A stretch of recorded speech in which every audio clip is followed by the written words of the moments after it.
수요일 낮 시간에 진행하는 해피스님의 경전 해설 시간입니다.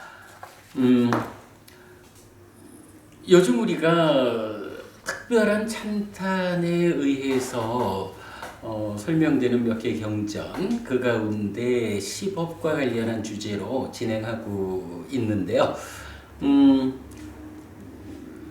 마침 때가 어느 때인가라고 하니 이제 다음 주 일요일이 초파일이죠.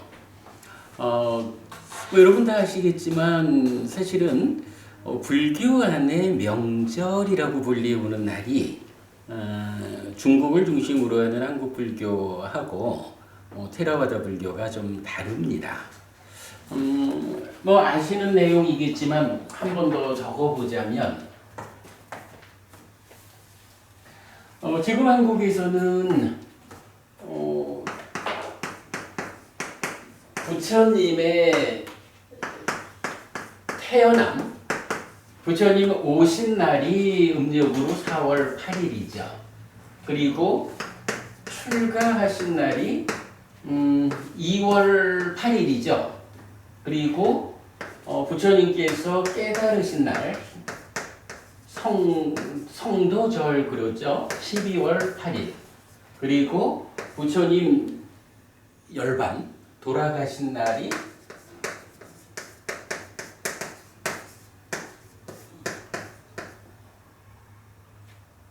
맞죠? 2월 15일 요래되죠. 김보부님 맞나요? 잘 모릅니다. 맞습니다. 이런데 이게 테라와다에서는 이 날을 좀 달리해요.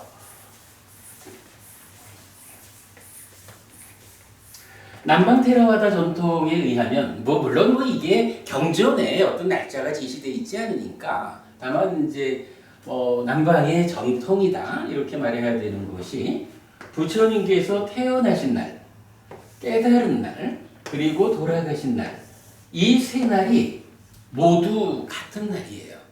음력으로 4월 15일이에요. 그래서 한국에서는 부처님 오신 날 초파일, 출가제일, 그러니까 출가하신 날, 깨달으신 날, 성도절, 돌아가신 날, 열반절 이렇게 뭐 불교 안에 4대 명절이라고 말할 수가 있겠죠. 그런데 남방 테라와다로 보자면 그 중에 세 날이 하루이기 때문에 그렇게 명절을 말할 수가 없어요. 4월 15일을 테라와다에서는 부처님의 날이라고 불러요.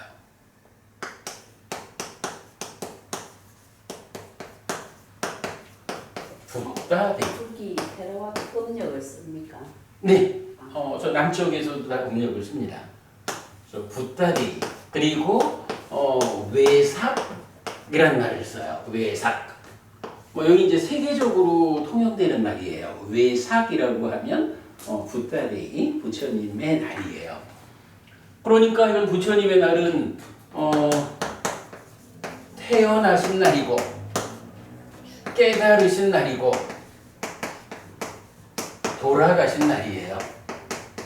이 세 가지 부처님 일생의 커다란 사건이 4월 15일 하루로 모여 있다.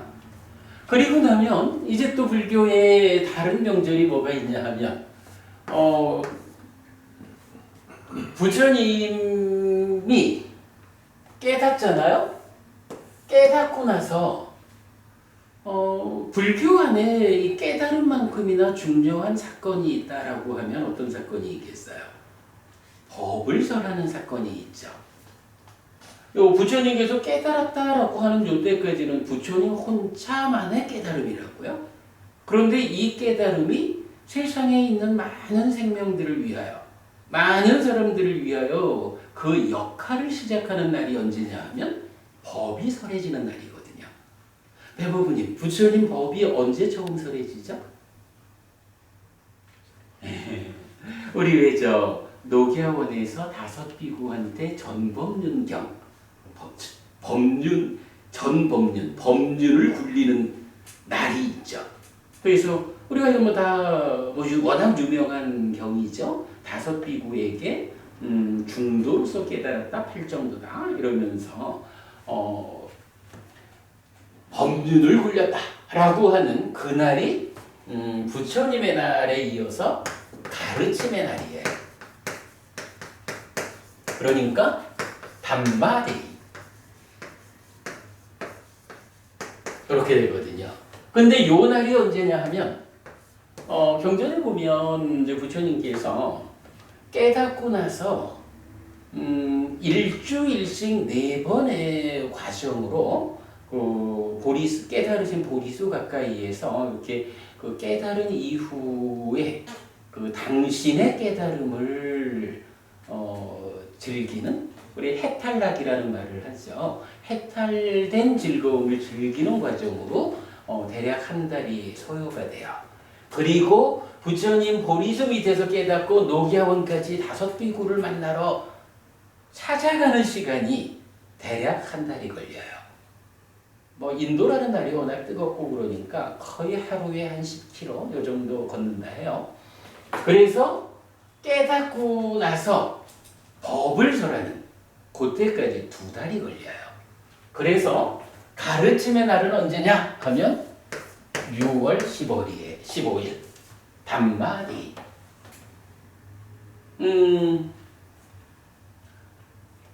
테라와다 불교에서는 그래 요날 요날 다음 날 그러니까 6월 16일부터 왓사 안거를 시작해요. 뭐 이런 이제 좀 특징이 있고 그 다음에 이런 가르침에 의해서 이제 상가가 형성되잖아요. 부처님의 제자들의 그룹이죠.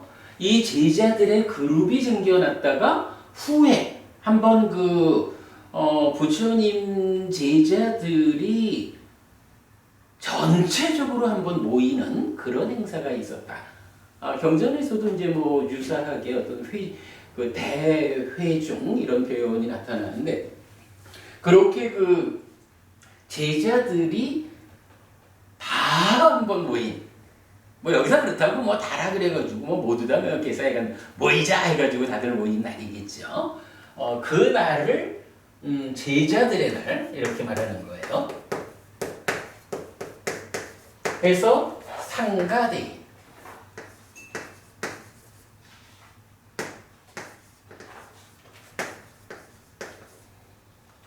붓다 담마 상가죠. 불법승. 그리고 이 날짜가 음력으로 1월 15일이 돼요. 그래서 테라와다에서는 기본적으로 불교 신자들의 명절이 있다. 그 명절이 언제냐? 붓다데이, 담마데이, 상가데이. 4월 15일, 6월 15일, 1월 15일. 붓다데이는 부처님께서 태어난 날이면서 깨달은 날이고 돌아가신 날. 3가지 사건이 함께하는 날이다. 그리고 가르침의 날은 최초로 법이 설해져서 이제 부처님의 깨달음이 당신 혼자만의 깨달음이 아니라 많은 사람들을 위해서 역할하기 시작한 불교가 성립된 날이다. 우리가 뭐 다 알죠. 종교라는 것은 교주가 있어야 되고 교리가 있어야 되고 교도가 있어야 되는 거잖아요. 가르침의 날을 통해서 법이 최초로 설해지면서 5비구라고 하는 제자들의 모임이 생기잖아요. 이래 해서 불교가 공식적으로 이 세상에서 출발하는 날이 따지면 담마데이가 되죠. 그리고 제자들이 다 모였던 기념일, 제자들의 날, 상가데이 이렇게 3날의 명절이 있고 그런가 하면 이제 또 하나 사실 이제 우리 한국 불교에서 보면 이렇게 4대 명절을 말하지만 이 4대 명절과는 전혀 다른 개념의 날을 굉장히 또 중요하게 생각하는 게 하나 있죠. 백중, 우란분절 이렇게 말하죠. 뭐 그거는 뭐 그냥 어떤 그 전통의 과정에서 생겨나서 백중 우란분절을 명절로 하고 있는 거겠죠. 테라와다에도 요 세 개의 명절 외에 테라와다 신자 불교 신자들이 아주 또 중요하게 생각하는 또 하나의 명절이 있는데 까티나라는 말이 있어요. 까티나의 날, 뭐 까티나 법회, 까티나 축제, 뭐 이런 식으로 표시를 하는데, 그건 뭐냐 하면, 우리 한국 불교에서는 저기 안거라는 말을 1년에 2번을 쓰잖아요. 동안거가 있고 하안거가 있죠. 근데 테라와다에는 안거가 1년에 1번이에요. 이건 뭐 이제 계절적인 요인이죠. 뭐 한국만 해도 한여름에는 더우니까 좀 더위를 피하는 측면에서 안거를 한다. 한겨울에는 추우니까 추위를 피하는 입장에서 안거를 한다. 이렇게 말할 수도 있을 텐데 부처님 당시 뭐 지금도 마찬가지겠지만 인도 이쪽은 계절을 3개로 나누잖아요. 그래가지고 우기라는 개념이 있다고. 비가 너무 많이 와가지고 이때는 스님들이 많이 움직이는 일이 여러 가지로 불편하고 부작용들이 있고, 그래서 인도에 이건 뭐 불교에서 만들어진 건 아니고 당시 인도의 많은 출가자들의 그룹들이 요 우기 동안에 활동을 많이 삼가는 그런 시기가 있었던 거예요. 그 안거라는 개념인데 그 안거가 1년에 1번 있다. 우안거. 우기철의 안거다. 이렇게 말하거든요. 근데 이 우안거는 언제냐 하면 가르침의 날 이후 그 다음 날부터 안거가 시작된다 그랬잖아요. 요 6월 16일부터 3개월이니까 9월 15일까지 그 안거를 하는 거예요. 물론 뭐 이제 조금 이제 한 달간 조정하는 경우도 있지만 기본이 이래요.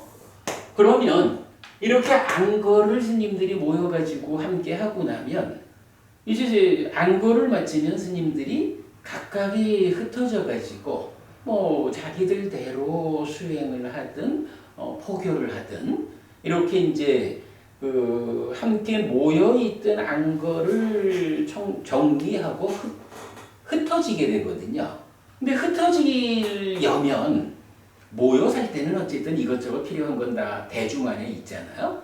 근데 흩어져 가려면 필요한 것들이 있어요. 그래가지고 뭐 가사도 새로 마련을 해야 되고 뭐 이런 일 때문에 요 안거를 마친 요때로부터 30일 이내 30일 이내니까 어떻게 되나요? 9월 16일에서 10월 15일 요 사이가 되겠죠.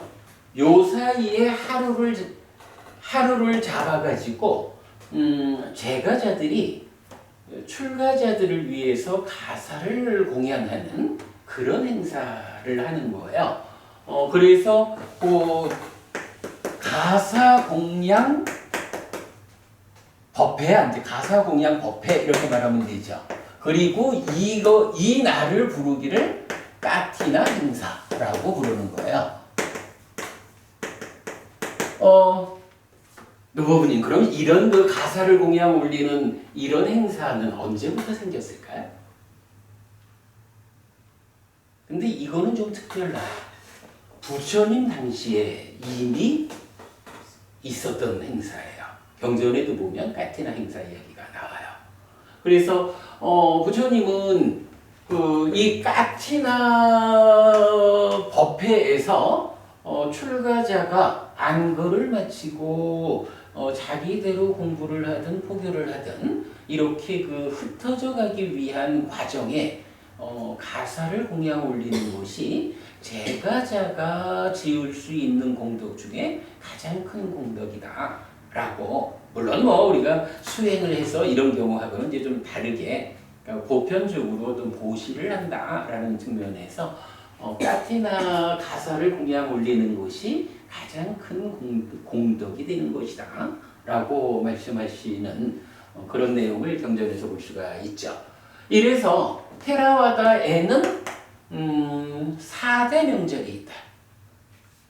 부처님의 날, 가르침의 날, 제자들의 날, 그리고 까티나의 날, 이렇게 4번 1년에 4번 축제가 있다, 명절이 있다라는 것을 우리가 좀 알고 계셔야 할 것 같습니다.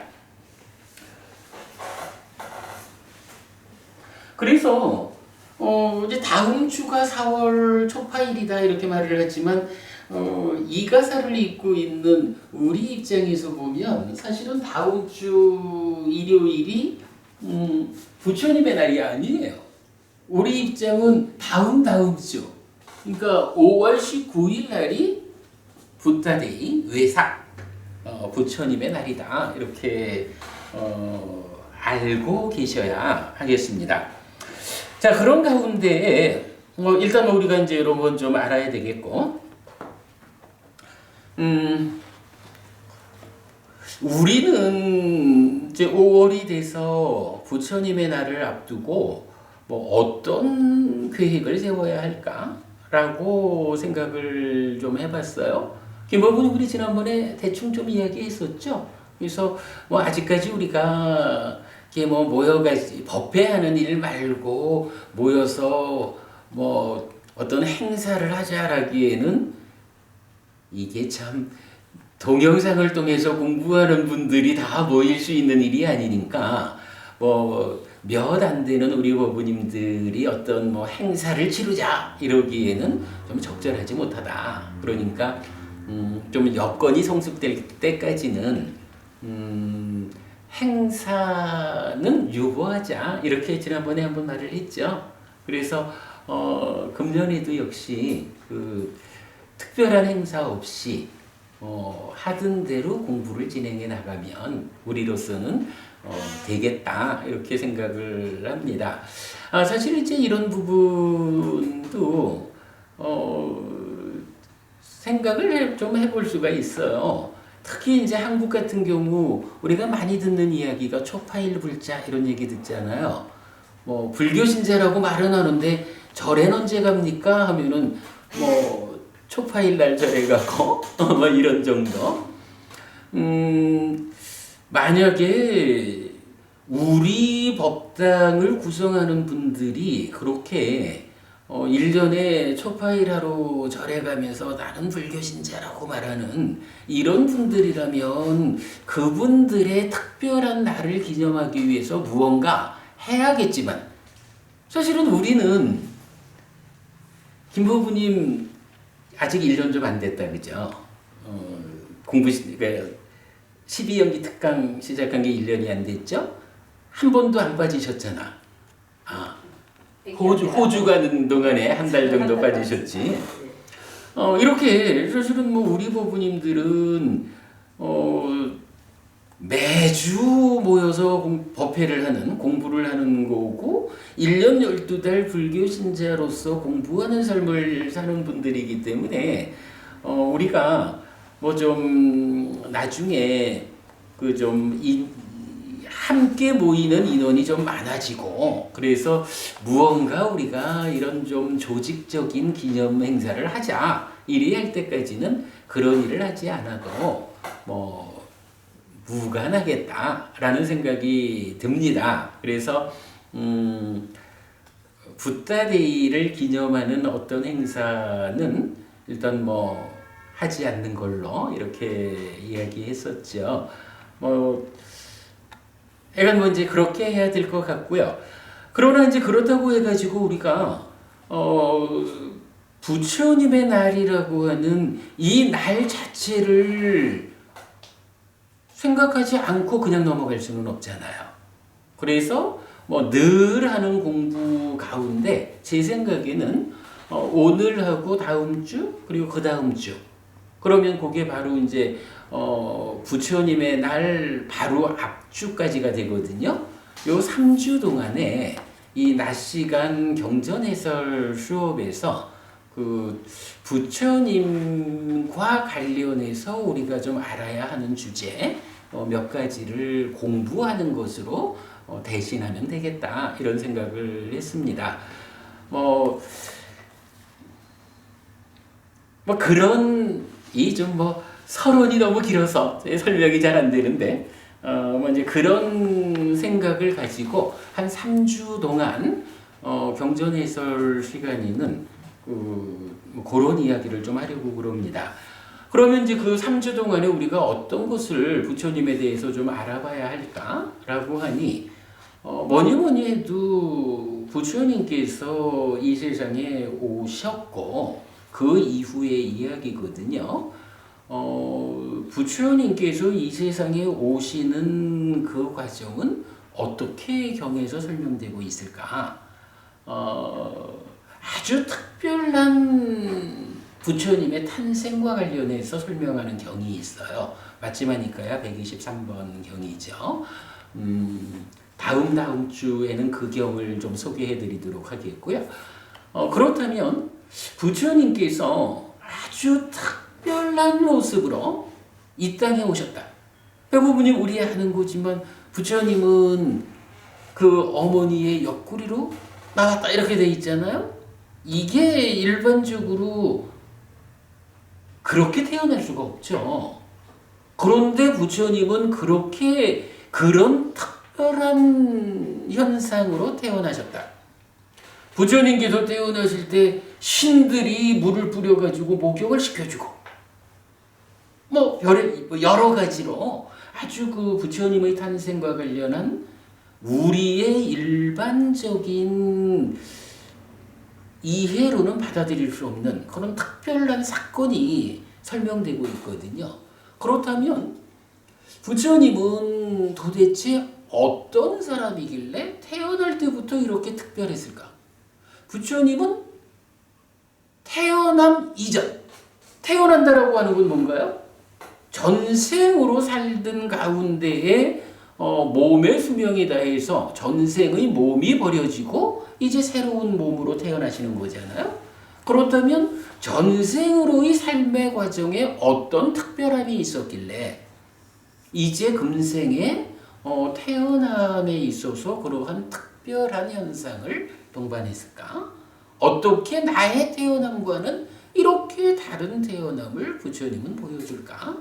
이런 측면을 좀 알아보는 것은 의미가 있을 것 같아요. 그래서 오늘하고 다음 주 2주에 걸쳐가지고 부처님의 전생 이야기, 부처님의 전생을 좀 알아보자 라는 공부를 하려고 그래요. 노보부님 혹시 부처님의 전생 이야기를 모아놓은 경이 있다라는 거 아시나요? 본생담이라고 하는 경이 있죠. 그런데 사실은 우리 법회에서는 자따가라고 하죠. 그 쿠타카니카야에 속하는 그 자따가를 공부의 기준으로 삼지를 않아요.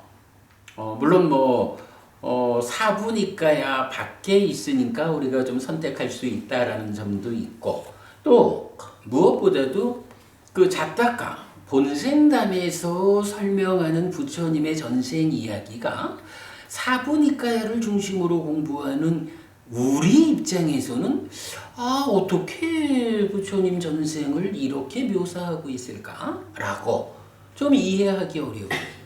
만약에 그 이야기가 사부니까야 안에서 설명된다라면 부처님이 무언가 이러한 특별함을 설명하고 있구나, 보여주고 있구나라고 이해하는 접근을 해야겠지만 사부니까야 밖에 소부니까야의 한 권으로 나오는 그 경에서만 그렇게 사부니까야적인 시각으로 받아들이기 어려운 에피소드들이 모여 있다라고 할 때 이 본생담은 우리가 공부의 기준으로 삼아야 할 이유가 없다라고 배제하면 본생담 때문에 생기는 문제, 교리적 충돌은 해결될 수 있다. 이렇게 말할 수가 있어요.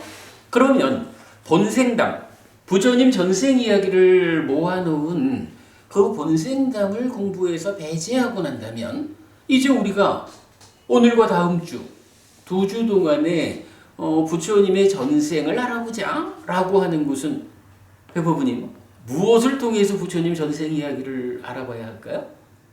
어떻게 해야 될까? 간단해요. 사부니카야 안에 부처님 전생을 설명하는 경이 있는가?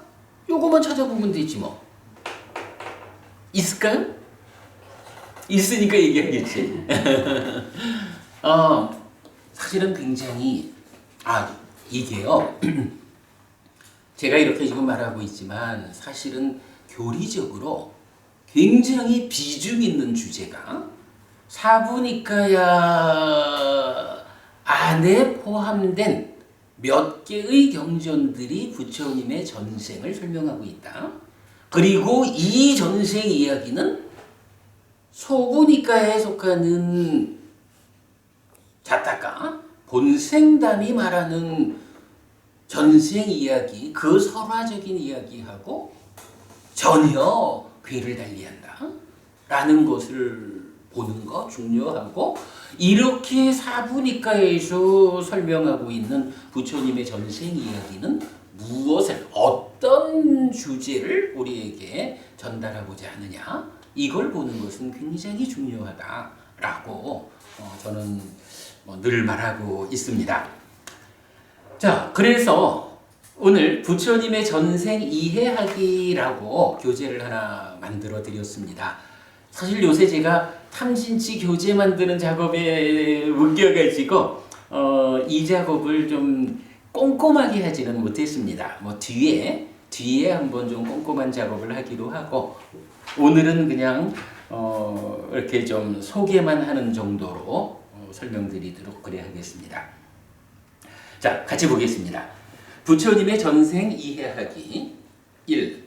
아항 때나 사마예나, 내가 그때의 용례입니다. 그러니까 경전에 보면 어떤 이런 에피소드가 있는 거예요. 그리고는 부처님이 내가 그때 그였다 라고, 내가 그때 그였다라고 부처님이 직접 옛날에 이런 일이 있었거든. 근데 옛날에 있었던 그 일의 그 주인공, 그 아무개가 내가 그때 그였어. 부처님이 이렇게 말하는 거예요. 아니, 부처님의 전생을 말하는데 이보다 더 확실한 게 없죠. 부처님께도 직접 내가 그 시절에 그였어 이렇게 말하는. 자, 어떤 일화의 소개에 이어 아항 때나 사마예나, 내가 그때라는 말로 그 일화의 주인공이 부처님 바로 당신이었다고 고백하는 경전이 8개 있습니다. 사부니카에 전체적으로 8개가 나오는 거예요. 그중 5개는 시야코파나 때 아난더 에와마사 안뇨 누나 때나 사마예나 라자 마가데오 아호시 예나 땅 까리야낭 왓땅 니땅 띠 아난다요. 이때 그 훌륭한 상속법을 전해준 왕 마가데와는 다른 사람이다라고 생각할지도 모른다. 그러나 아난다요. 그를 이와 같이 보아야 한다. 그때의 마가데와는 바로 나였다. 내가 그 훌륭한 상속법을 정했다. 의 형태를 가지기도 합니다. 자, 이거 무슨 얘기냐 하면 경전 8개가 내가 그때 그였어 이렇게 말을 하는데, 그 중에 5개 경전, 8개 중에 5개에서는 자, 이런 이야기가 있었잖니.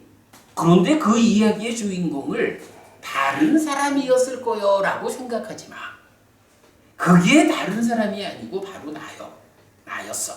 요렇게 한 번 더 강조해주는 경전도 8개 중에 5개나 있다. 이런 말입니다. 아무튼 뭐 이렇게 보면 이 8개의 경전이 부처님 당신의 전생을 직접 소개하는 가운데 무언가 메시지를 전달하는 이런 경이다라는 것을 볼 수 있겠습니다. 자, 우선 8개 경전을 그냥 뭐 간략하게 소개만 좀 해보겠습니다. 첫 번째는 디가니까야 5번째 경 꾸따단따 경입니다. 꾸따단따 경은 뭐 우리 홈페이지에서 불교적 제사 방법 이렇게 검색하시면 보실 수 있는데요. 그런 이야기입니다. 옛날에 아무래도 뭐 돈 있고 권력이 있는 이런 사람들은 나의 이익과 행복이 오랫동안 유지되기를 위함이다 라면서 제사를 지냈다는 거예요. 그런데 옛날 그 제사 방법이 어떻게 된 거냐 하면 옛날 신이라는 개념을 강조할 때는 그런 얘기 많이 하잖아요. 그 생명을 죽여가지고 그 생명을 죽여서 피를 내면 그 생명값을 바치는 거죠, 신한테. 신한테 많은 생명을 죽여가지고 이러한 생명값을 신한테 바치면 그 신이 그 생명을 받고 제사 지낸 나한테 오랫동안 이익과 행복을 준다. 요렇게 알고 있던 시절이 있었던 거예요. 그런데 이 꾸따단따 경에서는 그 옛날에 그렇게 생명을 죽여가지고 제사를 지내던 그런 시절에 이제 나름대로 공부를 한 제사장이 있었던 거예요. 그래서 이 제사장이 자기의 오랜 이익과 행복을 위해서 제사를 지내리라 라고 하는 왕한테, 그래가지고 뭐 경전에 보면 뭐 소 500마리, 말 500마리, 암소 500마리, 염소 500마리 이래가지고 몇천 마리의 생명을 죽이는 거예요. 그러면 몇천 마리의 생명을 죽여서 제사를 지낸다 라고 하면 자기가 죽이나요? 자기가 죽이지 않거든. 그 부하들 시켜서 죽이잖아요. 그럼 그 부하들은 왕이 해라 라고 하니까 안 할 수는 없잖아요. 그렇지만 생명을 죽이는 일을 하면서 나는 이렇게 생명을 죽이니까 지옥 갈까요? 뭐 이런 두려움이 있잖아요. 그러니까 눈물을 흘리면서 제사를 지내기 위해서 목숨을 죽이는 거야. 뭐 이런 일들이 진행이 되잖아요. 그럴 때에 아주 현명한 제사장이 한 사람 딱 출연을 한 거죠. 그래가지고 왕이시여, 이런 제사는 옳지 않습니다. 근데 사실 이거는 따지고 보면 오랫동안 이익과 행복을 위해서 제사를 지낸다라고 하지만 올바른 방법으로 우리가 어떤 일을 하지 못하면 원하는 대로 되는 것이 아니란 말이에요. 사실은 이 제사라는 것이 이렇게 생명을 죽이는 형태로 지내진다라고 하면 나는 원하기를 이익과 행복을 원하지만 실제로 이 제사를 통해서 뭐가 만들어지나요? 많은 생명을 죽이잖아요. 살생의 업을 짓는 거예요, 이게. 살생의 업을 지으면 어떻게 되나요? 이거 대표적으로 시바법에 5개의 천벌에 나오는 거잖아요. 많은 생명을 죽이는 일을 통해 가지고 이익과 행복이 만들어지는 게 아니라 그 악업의 결과로 지옥 갈 일을 만드는 거라고. 그런데 문제는 배우지 못하다 보니까 야, 이렇게 수천 마리의 생명을 죽여가지고 제사를 지내면 내가 그 업의 힘으로 지옥 갈 거요? 이렇게 알지를 못하고 이런 생명값을 신한테 바치면은 그 신이 나한테 이익과 행복을 오랫동안 누리도록 해줄 거요? 라는 요런 걸 뭐라 그래요? 삿된 견해라고 하잖아요. 견해가 잘못된 거죠. 잘못 배운 거거든. 그러니까 이건 뭐 말도 안 되는 일인데 그럼 배우지 못해서 어리석으니까 그런 일을 하고 있는 거예요. 이때에 이제 현명한 제사장이 딱 출연해가지고 왕이시여 이러한 제사는 이익과 행복을 위한 것이 아닙니다. 왕이시여 이런 제사 지나면 왕 그대가 죽어서 지옥 갑니다 라고 알려주면서 제사 지내는 방법을 바꿔주는 거예요. 어떻게? 살생을 수반하지 않는 제사로. 그러면 살생을 수반하지 않는 제사는 어떤 것이 있을까? 라고 하니까 이제 경전에서는 다른 게 뭐 있겠어요? 이익과 행복을 원한다 라고 하면 이익과 행복을 가져오는 업을 지으면 되잖아요. 그래서 이 왕한테 많은 재산을 보시하는 일을 통해서 많은 생명들에게 꼭 굶주리는 많은 국민들에게 백성들에게 보시함으로써 제사를 지내야 합니다. 이렇게 살생을 수반하지 않는 보시를 실천하는 제사야말로 왕이시여 그대에게 오랫동안 이익과 행복을 가져다 줍니다. 근데 골자로 따지면 이제 이렇게 제사의 형태를 바꿔주는 일을 해요. 그게 이제 쿠타단타 경에서 말하는 그 시절의 현명한 제사장의 역할인 거예요. 그리고는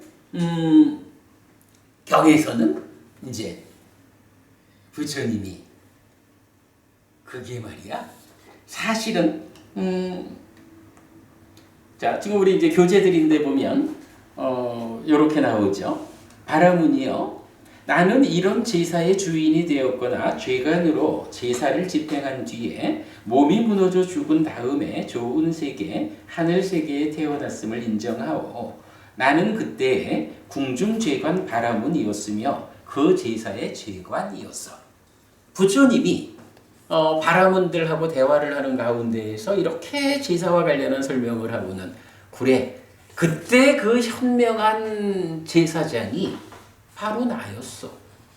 내가 전생에 그 현명한 제사장이어가지고 살생을 수반하지 않는 이런 보시를 가르쳤어. 이렇게 말하는 거거든요. 그렇게 말을 하면 이제 그 대화하던 바라분들이 부처님한테 다시 물어요. 그러면 곧담아 존자시여? 라고 하면서 덜 번거롭고 덜 어려우면서도 더 많은 결실과 더 많은 이익을 주는 또 다른 제사가 있습니까? 라고 질문을 해요. 여기에서 이제 이 경이 알려주는 메시지는 사실은 이거예요. 오늘 우리가 부처님의 전생을 이해하자라는 공부인데요. 자, 방금 설명드린 대로 살생을 수반하는 삿된 견해에 의해서 지내던 제사를 이제 바른 견해로 되돌려가지고 살생을 수반하지 않는 보시라고 하는 공덕행을 통해서 오랫동안 이익과 행복을 만드는 이런 제사로 되돌린 그 부처님 전생에서의 제사장. 노부부님, 그러면요. 부처님 전생에서 이렇게 제사를 바꿔준 제사장, 요때하고 지금 이 대화에서 그러면 그것보다 더 좋은 제사 방법이 있습니까? 투자는 작게 하면서 효과는 커지는 더 좋은 제사 방법이 있습니까? 이런 질문을 받는 때의 부처님하고는 어떤 차이가 있죠?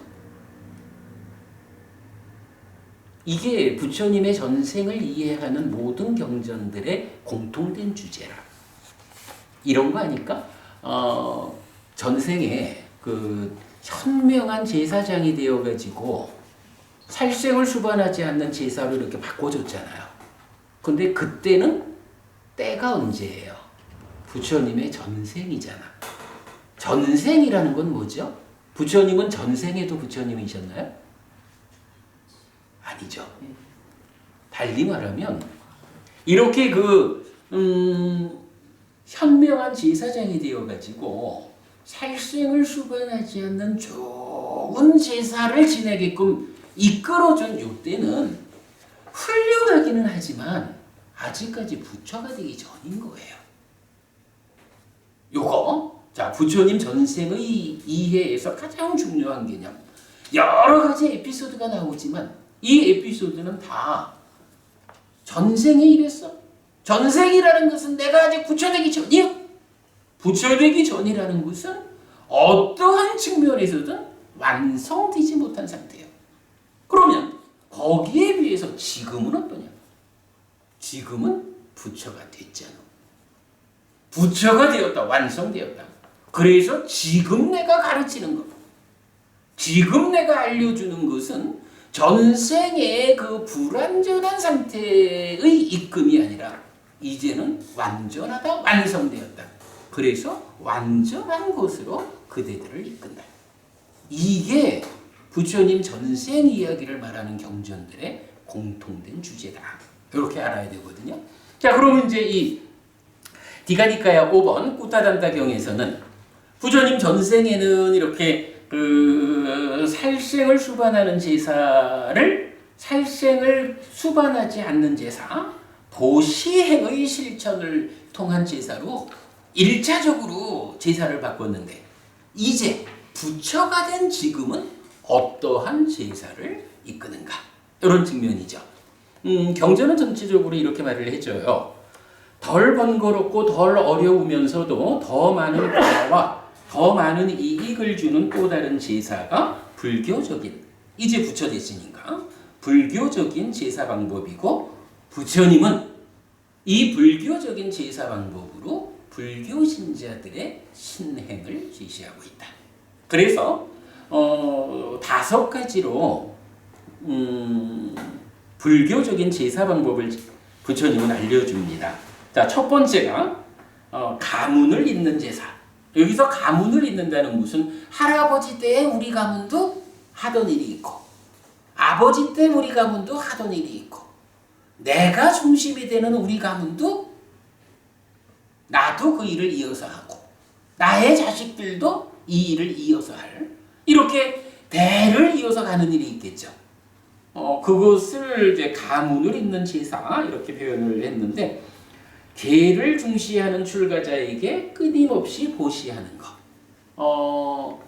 출가자라고 해서 뭐 그냥 옷만 입으면 머리만 깎으면 이렇게 보지 않는다는 거죠. 현명한 불교 신자들은 경에서는 반드시 이렇게 계를 중시하는 출가자라고 해서 삶이 잘 단속되는, 그래서 가르침에 의지해서 공부하는 삶을 향상으로 이끄는 그런 출가자들에게 보시하는 것이 공덕이 된다라고 늘 말하고 있죠. 그래서 계를 중시하는 출가자에게 끊임없이 보시하는 것, 이것이 불교적 제사 방법의 첫 번째 가문을 잇는 제사다, 이렇게 말하고요. 두 번째는 사방승가를 위한 승원을 짓는다라고 해요. 이건 뭐냐 하면 우리 절에 가면 우리 스님들 계셔, 이런 개념이 아니고요. 원래 부처님 당시부터도 출가자들은 아까 우리 이제 까테나 이야기 했잖아요. 안거 마치고 나면 뿔뿔이 흩어져 가지고 자기 공부도 하고 대중들을 교화하기 위한 이런 일들을 하잖아요. 그러니까 사실 출가자들은 머물지 않고 움직이는 출가자가 많은 거예요. 부처님도 뭐 보통 부처님 말하면 길을 걷다 길에서 죽은 사람 이런 식으로도 말을 하잖아요. 이렇게 이제 유행하는 비구들이 많으니까 이 유행하는 비구들을 만약에 여기는 우리 절이요, 다른 스님보다 이런 식으로 말하면 곤란하잖아요. 어찌 보면 그거는 부처님 제자로서의 공통점을 버리는 거잖아요. 그래서 어디에든가 절을 지어가지고 누구든 부처님 제자라면 다 와서 필요한 대로 묵고 가십시오. 오시면 재워드리고 공양해드리고 이런 절들이 필요한 거죠. 그런 절을 사방승가, 그러니까 사방승가를 위한 승원, 이렇게 말을 하는 거예요. 그러니까 사방승가라고 하는 것이 한 곳에 머물러 있는 상가, 스님들을 말하는 게 아니라 이렇게 움직이는 분들, 동서남북 모든 곳에서 이렇게 움직이는 분들 모두를 머물 수 있게 하고 공양할 수 있게 하는 그런 승원을 짓는 거, 이것이 또한 불교적인 제사 방법이다, 이렇게 말하는 거죠. 세 번째, 깨끗한 마음으로 불법성 삼보에 귀의한다. 배부부님은 저기 불법성 삼보에 귀의는 하셨나요? 이렇게 물으면 실례인가? 아, 그런데 사실은 잘 봐야 돼요. 우리가 뭐 법회 가가지고 거룩한 부처님께 귀의합니다. 뭐 이렇게 삼귀 한번 부른다고 해서 우리가 귀의하는 거 아니거든요. 경전도 이제 그 빠산나치또 이래가지고 깨끗한 마음, 분명한 마음 이렇게 나는 정말이지 내 삶에 나를 이끌어주는 분, 내 삶의 스승은 부처님이야. 나는 부처님 말고 누구에게도 의지하지 않아. 뭐 이런 확실한 분명함, 깨끗함을 가지고 부처님께 그분의 가르침에 그 제자분들의 모임에 귀의했는가? 경전은 뭐 많은 곳에서 불교 신자가 되려면 어떻게 해야 됩니까? 삼보에 귀의해야 합니다. 이렇게 말하거든요. 삼보에 귀의한다. 근데 뭐 그냥 삼계의 노래 한번 하면 되느냐? 이거하고는 다르죠. 부처님은 누구고 가르침은 어떤 것이고 상가는 제자분들의 모임은 어떤 모임이고 라고 정확하게 그 의미를 배워 알고 이 삼보야말로 내 삶을 이끌어주는 귀의처다. 나는 분명한 마음으로 이 삼보에 귀의해서 그 삼보가 기준이 되는 삶을 살겠다라고 삶의 지향을 명확히 하는 일, 이런 거 분명한 마음으로 삼보에 귀의한다 이렇게 말할 수 있겠죠. 그런데 이렇게 삼보에 귀의하는 것이 불교적인 제사다 이거예요. 근데 여기서 지금 왜 이럴까? 제사라고 하는 것을 어떻게 말하고 있나요? 이게 앞에서부터 계속 그렇게 말하죠. 제사의 목적 메뉴에 적어드렸지만 나에게 오랫동안 이익과 행복이 있도록 이렇게 되죠. 불교적 제사 방법이라는 것은 이 경전에서 이런 단어를 쓰고 있는 건데 그 의미가 뭐냐 하면 나에게 오랫동안 이익과 행복이 주어지는 그러한 삶은 무엇냐? 라고 할 때 첫째로 보시하는 삶이다. 둘째로 사방승가를 위한 승원을 짓는 것이다. 그리고 세 번째로 깨끗한 마음으로 삼보에 귀의하는 것이다. 이렇게 말하는 거죠. 여러분 절대 이런 그 이익과 행복이라는 이 목적을 배제하고 불교적으로 제사는 어떻게 지낸다고? 이렇게 말해서는 안 되는 거예요. 여기서 분명히 제사라고 하는 말은 나의 이익과 행복을 위한 그 방법을 말하고 있다. 요거 놓치지 않기로 하자고요. 그 다음에 네 번째는 깨끗한 마음으로 오계를 지킨다. 경에서는 그렇게 말해요. 어떻게 하면 불교 신자가 됩니까? 삼보에 귀의해야 합니다. 깨끗한 마음으로. 그러면 불교 신자는 어떤 삶의 기준을 가져야 됩니까? 오계를 받아 지녀야 합니다. 라고 해서 불교 신자의 가장 기본된 것을 삼보에 귀의하고 오계를 지니는 요 두 가지로 말하거든요. 그런데 지금 이 경에서는 바로 그렇게 삼보에 귀의하고 오계를 지키는 이 두 가지가 어떤 거라고요? 나에게 오랫동안 이익과 행복을 주는 방법이다. 이렇게 말하고 있는 거예요. 여러분, 약간 요 개념 놓치지 않아야 됩니다.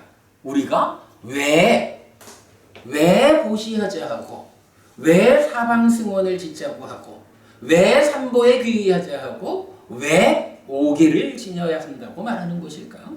바로 그 당사자인, 그 주인공에게 오랫동안 커다란 이익과 행복이 결과되는 것이기 때문에 그러하다라는 거 놓치지 않아야 되고요.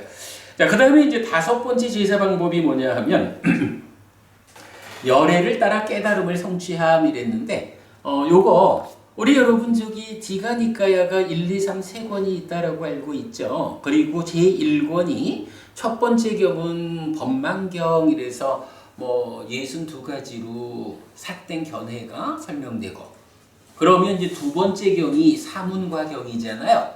그러면 두 번째 사문과경부터 13번 삼명경까지 12개의 경전이 다 어떻게 나와요?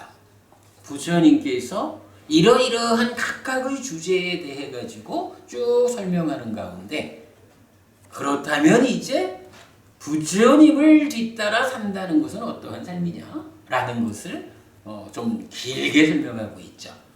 열애가 출현합니다. 열애가 출현해서 법을 설하고 범행을 드러냅니다. 그 법을 들은 자가 부처 열애에 대해서 믿음을 일으킵니다. 믿음을 일으킨 자가 출가합니다. 그러면 출가한 자는 이러이러하게 삽니다.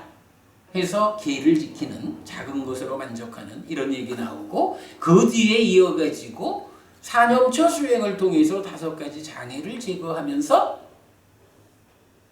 사성, 4가지 선을 성취하고 그 4가지 선의 위에서 깨달음으로 나아가는 뭐 8가지 방향, 그리고 육신통을 포함해서 이제 깨달음을 실현하는 데까지의 전체 과정을 그 디가니까야 제1권의 경전들이 공통적으로 갖고 있잖아요. 여기서도 지금 이게 디가니까야 5권이 5번째 경이니까 그 제1권에 속하는 경이에요. 그러면 여기서 불교적인 제사 방법으로 앞에 4가지를 말하고 5번째 열애를 따라 깨달음을 성취한다라는 이것이 바로 사문과경을 중심으로 설해지는 열애가 출현하면 그 열애를 뒤따라 출가해가지고 깨달음을 실현하는 이 전체 과정이 부처님 말씀에 의하면 이게 제사 방법이다 이거야. 제사를 지내는 거다 이거야. 근데 그 제사가 뭐냐? 제사 지내는 그 자에게 오랫동안 커다란 이익과 행복을 주는 일이다. 이렇게 말해주는 거죠. 자, 디가니까야 5번 꾸따단가경에서는 이렇게 부처님의 전생 이야기를, 살생을 수반하는 잘못된 제사를 부처님 전생의 그 전생 수준만큼으로 올바른 제사로 돌렸고, 이제 부처가 되어서 완성된 완전한 깨달음에 의해서 제사, 즉 이익과 행복으로 이끄는 가르침을 이렇게 불교적 제사 방법으로 설하고 있다. 5가지가 그 방법이다라는 거 여러분 이해하시겠죠? 제가 이건 아까부터 부처님의 전생을 이해하는 일이 교리적 비중이 참 크다 이렇게 말씀을 드리고 있는데, 뭐 이런 측면에서 보셔야 하겠습니다. 자, 디가니까야 5번 꾸따단다경 그렇게 마쳤습니다. 이제 두 번째 경은요, 디가니까야 17번 경입니다. 마하수다사나 숙당에서 마하수다사나라고 하는 전륜성왕의 일화를 설명하는, 소개하는 경이에요. 부처님 이제 한국 불교적으로 말하면 2월 15일 날 돌아가시잖아요. 테라와다적으로 말하면 4월 15일 날 돌아가시잖아요. 부처님 꾸시나라에서 사라쌍수, 사라나무 두 그루 중간에서 이제 누워서 돌아가신단 말이에요. 부처님께서 그 꾸시나라라고 하는 작은 도시에서 이제 내가 열반하리라 라고 말씀을 하시니까 아난다 존자가, 부처님 이렇게 작은 도시 외딴 곳에서 부처님 돌아가지 마세요. 큰 도시에 가서 부처님 돌아가시면 많은 사람들이 부처님을 부처님 돌아가시는 배웅도 하고 제사도 지내고 이럴 거 아닙니까? 라고 부처님 여기서 돌아가지 마시고 저기 가서 죽으셔요 이렇게 얘기를 하거든요. 그럴 때 이제 부처님이 그렇게 말하지 마라. 사실은 이 자리가 모든 것은 다 무상하다 보니까 무상하다라는 이치에 따라서 지금 이렇게 초라한 곳이 되었지만 과거에 마하수다사나라고 부르는 전륜 성왕이 있을 때는 그 마하수다사나 왕이 살던 수도 서울이었다. 어마어마하게 큰 도시였다. 라고 마하수다사나 왕 시절의 그 도시 이야기 이렇게 소개를 하면서 이제 그 전륜성왕 이야기를 하시는 거예요. 그리고는 뭐 마지막에 가서 오늘의 주제니까 그래 그 마하수다사나 왕이 바로 나였다. 라고 해서 이제 당신의 전생을 소개하거든요. 자, 그 얘기 한번 읽어보겠습니다. 부처님이 돌아가신 쿠시나라가 지금은 초라한 시골 도시가 되었지만 예전에 크게 번성했던 곳이라는 것을 마하수다사나 전륜성왕의 일화로서 설명하면서 무상을 드러내는 경입니다. 무상 개성이 여러 경에서 나오는데 아니짜 왔다 상카라 오빠다 와야 담미노 우파찌뚜와 니루짠띠 떼상 우파사모 수코 참으로 행들은 무상하다. 생겨나고 사라지는 성질을 가진 것이고 생겨남을 조건으로 소멸한다. 그들의 가라앉음이 락이다. 재행무상 시생멸법 생멸멸이 정멸위락 이렇게 이제 그 개성을 읊어주시거든요. 근데 이제 요 경에서 보면 이렇게 그렇게 그 전륜성왕으로서의 부귀영화를 누리던 그 마하수다사나 전륜성왕이 이제 나이가 들어가지고 어느 때에 이제 삶에 대한 어떤 변화에서 출가를 해요. 출가를 해가지고 초선, 제2선, 제3선, 제4선을 성취하고 그 네 가지 선 위에서 자비희사 사무량심을 닦아요. 그래서 사무량심을 닦은 다음에 죽어가지고 범천의 세상에 태어난다. 이렇게 설명돼요. 범천의 세상에 태어난다. 그리고는 경의 마무리에서 부처님은 마하수다사나 전륜성왕은 나의 전생이기는 하지만 좀 전에도 말씀드렸지만 전생이라는 건 뭐예요? 아직 부처되기 전이거든요. 부처되기 전이다 보니까 윤회에서 벗어나는 이 해탈로 나아가는 방법을 못 찾은 거잖아요. 해탈하지 못하니까 삶의 가장 커다란 성과는 뭐냐 하면 높은 하늘, 범천의 세상에 태어나는 거예요. 그 당시로 보면 범천의 세상에 태어나는 것이 최고의 성과죠. 그런데 부처님은 어때요? 그걸로는 만족할 수 없죠. 왜냐하면 범천의 세상에 태어났다라고 하는 이 성과도 영원히 죽지 않고 또 태어나지 않는 윤회에서 벗어나는 일체의 괴로움이 해소된 삶은 아니란 말이죠. 그래서 부처님은 다시 또 말하는 거죠. 범천의 세상에 태어나는 그것으로 만족해서는 안 된다. 해탈된 삶을 실현해야 한다. 깨달아야 한다. 윤회에서 벗어나야 한다. 그래서 그 부분을 어떻게 말하고 있나요? 그러나 무상을 바로 알아서 행들에 대해 여모, 이탐, 해탈해야 한다. 여모, 이탐, 해탈 또는 여모, 이탐, 소멸 요거 뭔가요? 바로 사마타 위파사나를 통해서 깨달음을 성취하는 거죠. 윤회에서 벗어나는 요 부분이죠. 즉 팔정도를 닦아서 윤회에서 벗어나야 한다. 전생의 마하수다사나 전륜성왕이었을 때는 공부가 거기에밖에 미치지 못해서 사무량심을 닦아서 범천의 세상에 태어났지만 지금 부처가 된 나의 입장에서는 영어이탐 해탈이라고 하는 완전한 깨달음을 실현하는 그런 가르침을 설한다. 그러니 그대들은 무상하다라고 바로 알아서 여모 이탐 해탈해야 한다. 이렇게 말하는 게 이 경전의 요지가 됩니다. 여기서도 보면 결국 같은 의미를 볼 수가 있죠. 부처가 되기 이전의 삶이었기 때문에 윤회에서 벗어나는 이런 완전한 성과를 이루지는 못하고 부처가 되지 못했기 때문에 할 수 있는 일의 극한점, 범천의 세상에 태어나는 것으로 만족해야 했던 그런 대비를 볼 수가 있습니다.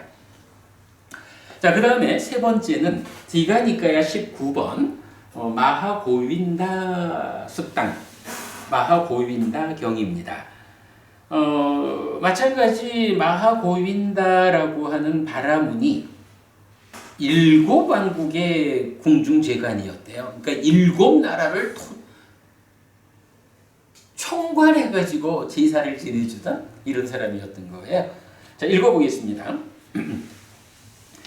간다빠의 아들 판차시카가 33천의 신들의 곁에서 직접 듣고 직접 파악한 것을 부처님께 아뢰는 일화입니다. 마하고윈다 경은 하여간 뭐 이야기의 출발이 그래요. 판차시카라고 하는 간다빠의 아들 이렇게 불리는 그러니까 낮은 신이죠. 이 낮은 신이 33천의 신들하고 이렇게 부처님을 같이 만나러 와가지고 부처님하고 대화하는 그런 주제인데 이때 이제 판차시카가 마하고윈다 바라문이라고 하는 옛날의 한 바라문의 이야기를 부처님한테 들려드리는 거예요.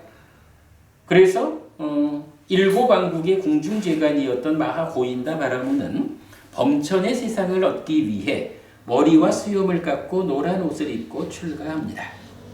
출가한 마하고윈다 바라문은 사무량심을 닦았는데 제자들을 범천의 세상이거나 욕계의 6 하늘로 인도합니다. 자, 이건 뭐 이렇게 보면 되겠죠. 마하고윈다 바라문도 출가 전에는 7 왕국을 총괄해서 다스리는 궁중제관 바라문이었지만 어쨌든 출가를 하잖아요. 그리고 출가했을 그때가 어떻다는 거예요. 노부부님 아직 부처되기 전이다 이런 이야기죠. 그러니까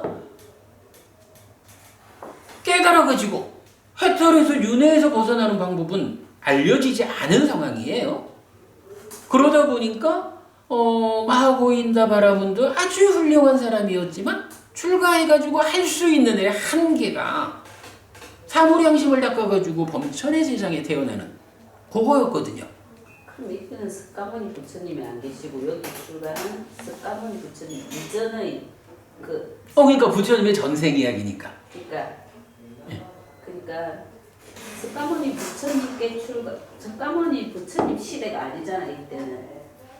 어느 때인지는 모르죠. 다만 부처가 알려지지 않았던 시절인 거죠. 그러니까 과거의 부처님들이 있잖아.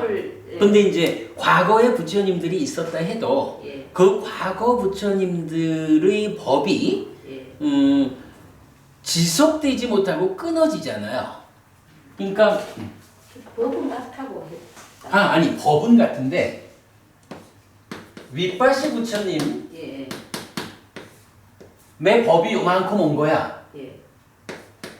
그런데 그 다음에 식희 부처님이 출연하잖아요.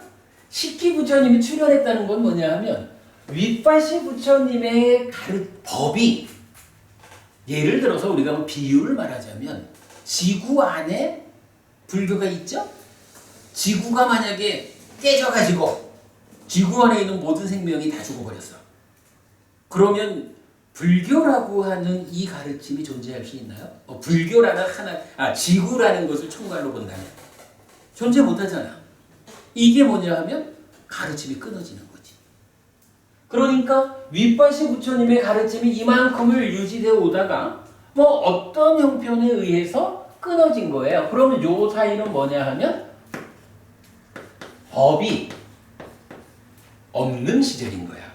그러니까 식희 아라한 이렇게 말하지 않고 식희 부처님 이렇게 말하는 이유는 뭐예요? 식희라는 이 부처님이 법이 없던 시절이 있었다 보니까 스승한테 부처되는 법을 배우지를 못한 거예요. 그죠? 요 말 이해되나요? 법이 없었으니까. 그래서 부처되는 법을 자기 스스로 터득해가지고 부처가 된 거야. 부처가 되고 보니까 중간에 끊어지기는 했지만 윗바시 부처님이 나와 같은 가르침이었구나. 요렇게 알 수 있는 거죠. 그래서 이게 뭐 웨사보이라 해가지고 이제 6번째로 까사파 부처님까지 오는 거예요. 까사파 부처님도 마찬가지 이 앞에 법이 끊어진 상황이다 보니까 스승 없이 당신 스스로의 힘으로 부처가 된 거라고. 깨달았기 때문에 부처가 된 거야. 그리고 여기에 또다시 법이 없는 시절이 있는 거예요. 그리고 석가모니라는 분이 역시 법이 없는 상황이니까 스승한테 배울 수가 없잖아요. 자기 스스로의 힘으로 깨달음을 얻어가지고 이제 언제까지인지 모르지만 석가모니라고 하는 부처님이 태어나 있는 거죠. 그러니까 지금 말하는 이 부처님 전생이라고 하는 것은 이건 언제인지를 모르는 거예요. 경우에 따라서는 윗바시 부처님이 최초로 깨닫기 이전 여기 있을 수도 있고, 아니면 이게 윗바시 부처님과 식희 부처님 중간 이 자리에 있을 수도 있고. 설명되죠? 네. 좋은 질문입니다. 그렇게 우리가 이해를 하면 되겠고요. 그래 어쨌든 이제 마하고인다 바라문도 출가를 해서 깨달음으로 이끌리는 방법이 알려지지 않았던 때였기 때문에 사무량심을 닦아가지고 범천의 세상에 태어난 거예요. 그리고는 여기서는 이제 제자들에 대한 이야기가 이 경에서는 또 부각이 되죠. 자, 출가한 마하고인다 바라문은 사무량심을 닦았는데 제자들을 범천의 세상이거나 욕계의 6하늘로 인도합니다. 이랬어요. 그리고는 경은 이런 표현을 써요. 존자들이요, 그때 가르침을 모두 완전히 안 마하고인다 바라문의 제자들은 몸이 무너져 죽은 뒤에 좋은 것, 범천의 세상에 태어났습니다. 가르침을 모두 완전히 알지 못한 제자들은 몸이 무너져 죽은 뒤에 또한 어떤 자들은 타화사제천의 신들의 동료로 태어났고, 또한 어떤 자들은 화락천의 신들의 동료로 태어났고, 또한 어떤 자들은 도솔천의 신들의 동료로 태어났고, 또한 어떤 자들은 야마천의 신들의 동료로 태어났고, 또한 어떤 자들은 33천의 신들의 동료로 태어났고, 또한 어떤 자들은 4대 왕천의 신들의 동료로 태어났습니다. 가장 낮은 몸을 성취한 자들도 간답과의 몸을 성취하였습니다. 존자들이여, 이렇게 모든 그 좋은 집안의 아들들의 출가는 쓸모없지 않았고 생산적이었고 결실이 있었고 수확이 있었습니다. 이런 이야기예요. 마하고인다 바라문이 출가를 해서 사무량심을 닦아서 범천의 세상에 태어나는 그 길로 이끌잖아요. 그러면 마하고인다 바라문을 뒤를 따르는 제자들이 있는데 그 제자들 가운데 공부를 잘해가지고 우리 스승이 가르치는 걸 나는 다 알았어, 이런 제자도 있을 거 아니에요. 그런 제자들은 범천의 세상에 태어나는 거예요. 그런데 범천으로 이끌리는 이 공부를 뒤따라갔지만 공부가 완전하지 못하면 어때요? 100점 받지 못하면 거기까지 못 가는 거지 뭐. 그래서 얼마만큼 공부가 따라갔느냐에 따라서 범천의 밑에서 이제 욕계의 하늘, 타화자재천, 화락천, 도솔천, 야마천, 33천, 가장 못 가도 사왕천에 간답하는 된다. 이렇게 지금 말하는 거죠. 근데 요거 보면 이게 옛날로 보면 대단했을지 몰라도 부처님 가르침을 공부하는 우리 입장에서 보면 에게 이거 뭐 완전히 안다 그래봐야 범천이고 몸 미치니까 욕계의 6하늘밖에 안 되네, 뭐 이렇게 볼 수도 있어요. 자, 어쨌든 계속 좀 보겠습니다. 이런 일화에 이어 판차시카는 부처님께 이 일화를 기억하시느냐고 묻고, 그러니까 이제 판차시카가 부처님하고 대화를 한 거죠. 부처님 제가 이러이러한 것을 들었거든요. 부처님 이런 이야기 기억하셔요? 하고 그러니까 어찌 보면 여기서 판차식가는 이러한 마하고인다 바라문의 일화가 부처님의 전생 이야기다라고 알고 있는 건가 봐요. 그러니까 부처님 이거 기억하셔요? 이렇게 묻는 거예요. 그러니까 이제 부처님이 판차식하여 나는 기억한다. 나는 그때 마하고인다 바라문이었다. 하여간 이렇게 내가 그때 그였어. 그 마하고인다 바라문 내가 그때 그였어. 라고 부처님 스스로 나의 전생이 마하고인다 바라문이었다.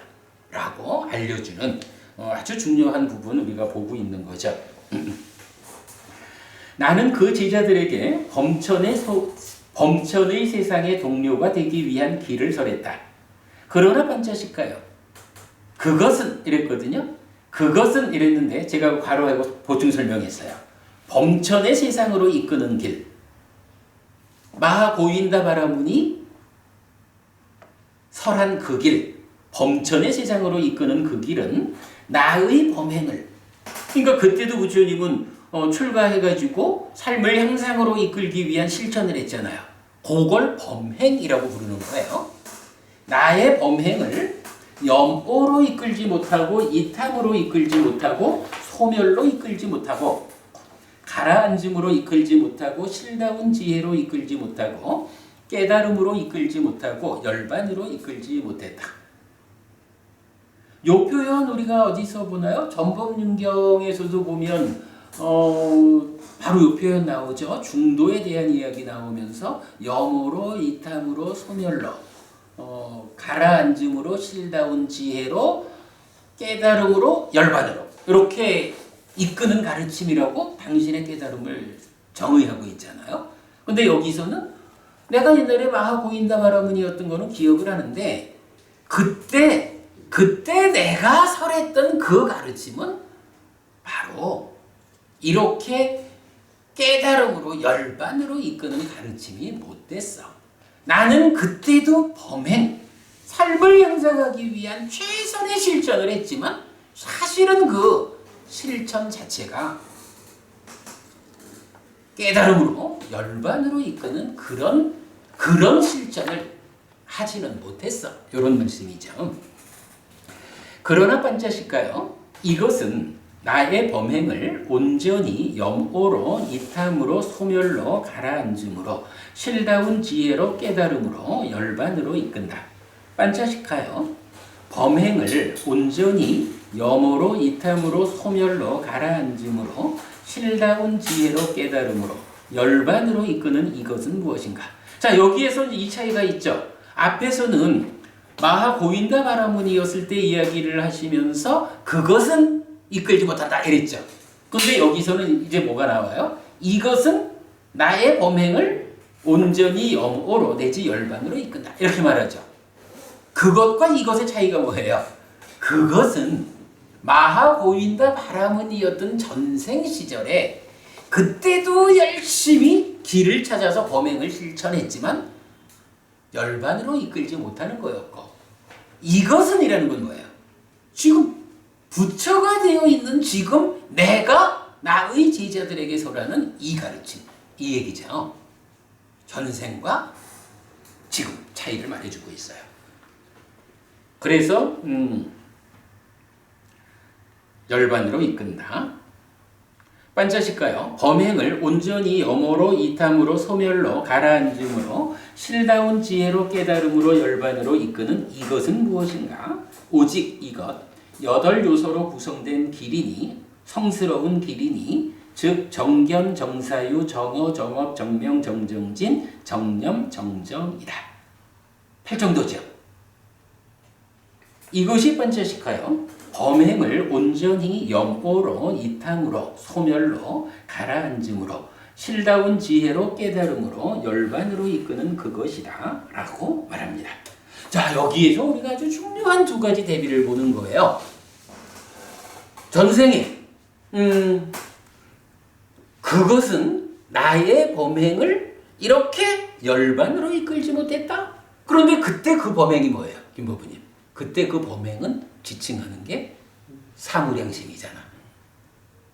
그런데 그걸로는 영으로, 이탐으로, 소멸로 내지 깨달음, 열반으로 이끌지 못한 거예요.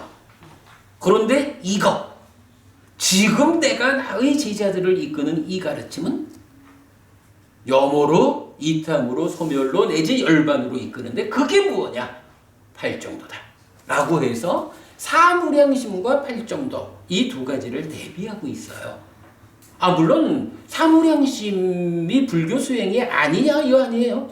사무량심도 가장 완성된 형태가 불교 안에 있어요.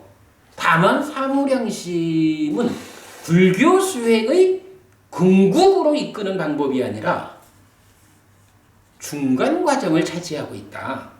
거기에 사무량심이라는 중간 과정을 바탕으로 해서 정말로 깨달음으로 이끄는 그 완전한 길, 완성의 길은 뭐냐? 팔정도다. 요걸 우리가 정확히 알아야 된다. 부처님 전생 이야기 중에 사실은 가장 주목해야 하는 주제가 요거예요. 사무량심이 가지는 교리적 지위하고 팔정도가 가지는 교리적 지위가 요런 연결관계, 요런 대비를 보여주고 있다.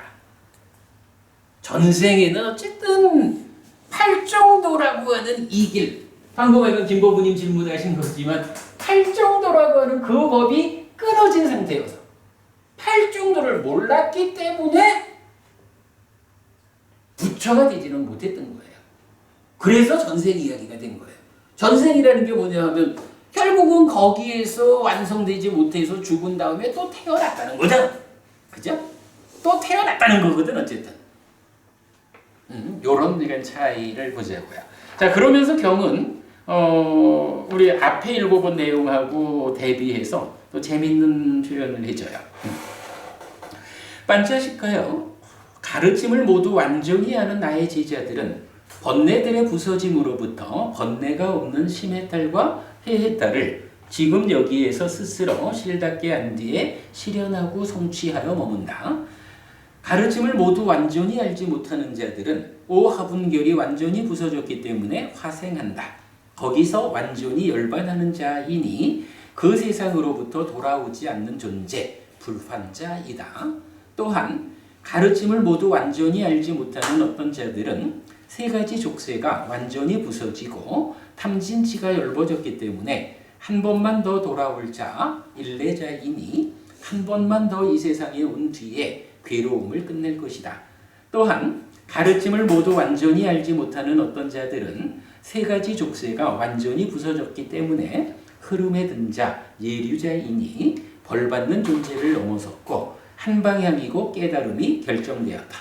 이렇게 반차식하여 모든 이 좋은 집안의 아들들의 출가는 쓸모없지 않고 생산적이고 결실이 있고 수학이 있다. 앞에 읽어본 데서도 마지막 문장은 똑같았어요. 그 좋은 집안의 아들들의 출가는 쓸모없지 않고 생산적이었고 결실이 있었고 수학이 있었습니다. 똑같거든요. 그런데 차이는 뭐냐? 여기서 우리가 사실 배워보니 이걸 볼 수가 있어요. 어떤 스승을 만나느냐에 따라서 내가 똑같은 노력을 해도 스승이 누구냐에 따라서 성과가 달라져. 자, 분명히 지금 여기서도 보면 두 개의 문장이 두 문단이 똑같이 다 쓸모없지 않아. 생산적이야, 결실이 있어, 수학이 있어. 이렇게 말하는데 여기서 수학의 내용이 어때요? 앞에 문단은 마하고인다바람은 즉 아직 완전한 깨달음으로 이끌지 못하는 사무량심에 의해서 범천으로 이끄는 수준의 스승이었단 말이에요. 그러다 보니까 그 제자들이 어떻게 되는 거야? 스승을 100% 따라가면 범천에 태어나. 그리고 100% 못 따라가면 얼마만큼 갔을까에 따라가지고 타화자재전부터 간다바까지 이런 욕계의 여섯 하늘에 태어나는 정도거든요. 근데 이제 부처가 되어가지고 팔정도라고 하는 완전한 길을 가르치는 스승을 만나면 어떻게 되나요? 경전은 딱 이렇게 말하는 거죠. 가르침을 모두 완전히 아는 나의 제자들은 쉬메탈 해탈 실현하고 성취에 머문다. 이게 뭐예요? 아라한되는 거잖아. 최고로 그러니까 완전하게 알아봐야 범천에 태어나는 거하고 완전히 알면 아라한되는 거하고 다르죠. 완전히 몰랐다라고 하는 정도도 말이죠. 타화자재천 내지 간다빠라고 하는 욕계의 6하늘에 태어나는 거하고 이 부처님을 뒤따라가면 완전히 못 따라가서 아라한에 미치지 못한다 해도 중간에 닿는 그 자리가 어디예요? 불환자가 되거나 일례자가 되거나 예류자가 되거나 이런 성자가 된다고. 우리 여기서 이거 분명히 알아야 되는 거예요. 부부님, 어떤 스승을 만나느냐, 어떤 스승과 함께 삶을 이어가느냐에 따라서 똑같은 노력, 똑같은 최선의 노력을 다했다라고 해도 얻는 바가 다른 거예요. 어떤 스승을 우리가 만날 것인가? 여러분, 어쨌든 부처님이라는 스승을 우리가 만났다. 그리고 이 부처님이라는 스승을 어떠한 덧씌워짐 없이 부처님 자라서 직접 설한 그대로의 모습으로 부처님을 직접 만나는 이 공부가 우리 삶을 얼마나 효율적으로 향상으로 이끌까라고 하는 이 부분에 주목해야 한다. 어제도 우리가 부처님 전생 이야기를 보는 데에서는 요 개념, 전생은 불완전했다. 사모량심으로 범천의 세상으로 이끄는 것이 정점이었다. 그러나 지금은 완전한 가르침을 설하시기 때문에 그 부처님을 뒤따르는 우리에게는 보다 높은 성과가 약속되어 있다.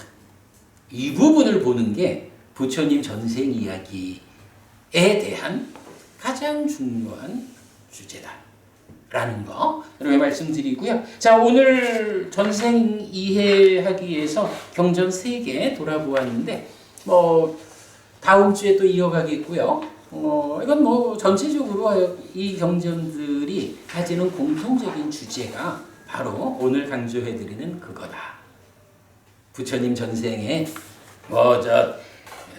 소부니까야의 본생담에서 말하는 이런저런 동물로 태어나서 어째서라고 하는 그런 어떤 설화 같은 이야기 말고 이렇게 부처님 스스로 당신의 전생이라고 선언하는 가운데에 그 완전하지 못했던 시절에 그분이 어떠한 역할을 할 수 있었는가.